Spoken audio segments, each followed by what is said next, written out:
Di video kali ini kita akan belajar tentang bentuk keberagaman di Indonesia dan juga cara menghargainya. Ini adalah pelajaran kelas 4 bab 3 Pendidikan Pancasila. Kita langsung aja yuk belajarnya. Anak-anak, tahukah kalian bahwa Indonesia itu dikenal sebagai bangsa yang majemuk? Apa itu bangsa yang majemuk? Jadi bangsa yang majemuk itu setiap wilayah di Indonesia memiliki ciri khasnya masing-masing.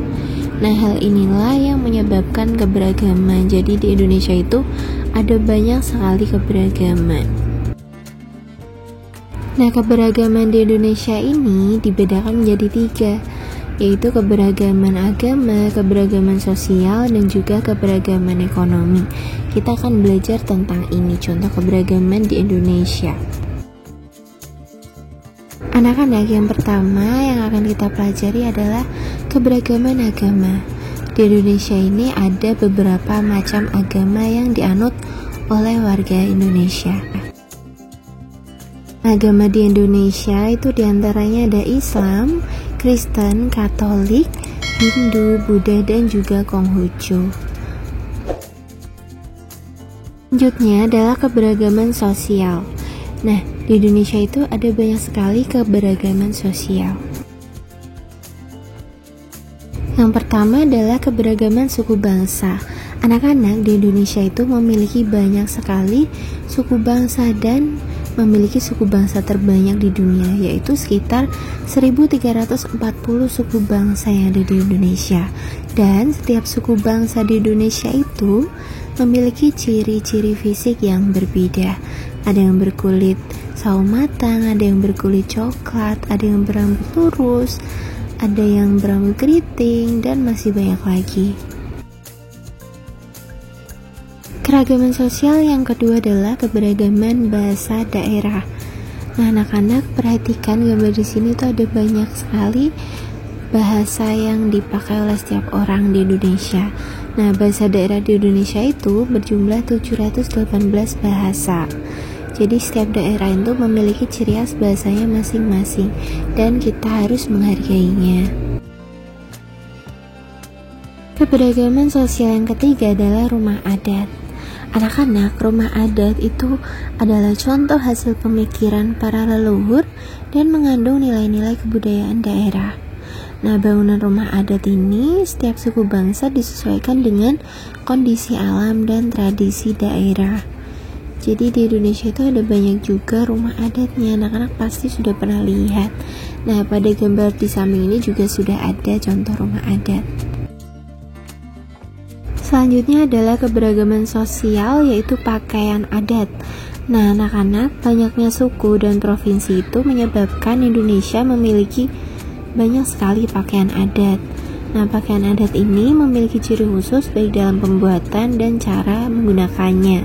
Nah, anak-anak, untuk melestarikan pakaian adat ini biasanya ketika hari-hari penting itu kita diminta untuk memakai baju adat. Dengan seperti itu kita bisa belajar dan juga tahu seperti apa baju adat atau pakaian adat kita. Keberagaman sosial selanjutnya adalah keberagaman tarian daerah. Anak-anak pasti juga sudah pernah melihat tari-tari daerah. Nah, itu di setiap daerah itu juga memiliki tari yang berbeda dan juga memiliki makna dan tujuan yang berbeda. Di sini anak-anak bisa dilihat gambar tarian-tarian dari berbagai daerah di Indonesia. Selanjutnya ada keberagaman lagu daerah. Nah, lagu daerah ini diwariskan secara turun-temurun anak-anak dari nenek moyang kita kepada generasi berikutnya dan generasi berikutnya ke generasi berikutnya seperti itu. Nah, anak-anak, kita wajib mengetahui atau kalau bisa kita menghafal juga lagu-lagu daerah. Jadi kita bisa tahu dan juga bisa menghargai lagu daerah kita. Nah, di sini ada banyak lagi contoh lagu-lagu daerah. Ada Jali-Jali, Suara Jamu, Cuplak Suwong, dan masih banyak lagi. Keberagaman sosial yang terakhir adalah senjata tradisional. Anak-anak, senjata tradisional itu digunakan sebagai alat perlindungan diri atau digunakan untuk berladang dan berburu, dan sampai sekarang itu masih kita gunakan seperti celurit, kemudian keris, dan masih banyak lagi. Itu sangat bermanfaat untuk kehidupan sehari-hari. Yang terakhir adalah keberagaman ekonomi. Nah, ini berkaitan dengan pekerjaan ataupun mata pencaharian warga Indonesia. Anak-anak perhatikan pada gambar ini ada banyak sekali jenis pekerjaan di Indonesia, dan keberagaman ekonomi di Indonesia itu ditunjukkan dengan adanya berbagai jenis pekerjaan ini anak-anak. Ada yang menjadi dokter, guru, arsitek, koki, petani, polisi, tentara, fotografer, wartawan, dan masih banyak lagi. Nah, anak-anak, kira-kira kalau kalian sudah dewasa pengen menjadi apa ya? Anak-anak perlu tahu bahwa keberagaman ekonomi itu untuk membuat masyarakat dapat memenuhi segala kebutuhan hidupnya. Dengan terpenuhinya kebutuhan hidup, maka kesejahteraan akan tercapai. Nah, orang-orang bekerja itu untuk memenuhi kebutuhan sehari-hari dan untuk menikmati hidup, menambah kesejahteraan hidup. Seperti itu anak-anak. Anak-anak, ini adalah penyebab keberagaman di Indonesia. Yang pertama adalah letak geografis. Jadi Indonesia itu terletak di antara dua benua dan dua samudra, benua Asia dan Australia, dan samudra Hindia dan samudra Pasifik. Yang kedua, kondisi negara kepulauan. Jadi di Indonesia itu banyak sekali ribuan pulaunya. Ketiga, perbedaan kondisi alam.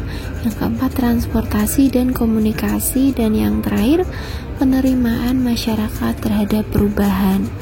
Nah, meskipun di Indonesia itu ada banyak sekali keberagaman, ada berbagai macam mulai dari suku, agama, budaya, bahasa, pekerjaan, dan lain-lain, kita harus selalu hidup rukun, saling menghargai, tolong-menolong, tidak saling mengejek.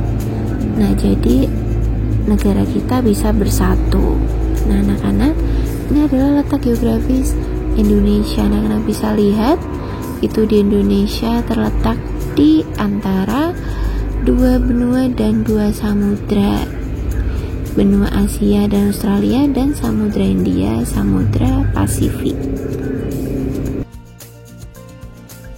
Sekian pembelajaran kita kali ini. Semoga dengan video ini anak-anak bisa lebih paham tentang keberagaman Indonesia, lebih mencintai Indonesia, karena Indonesia itu sangat indah dan luar biasa.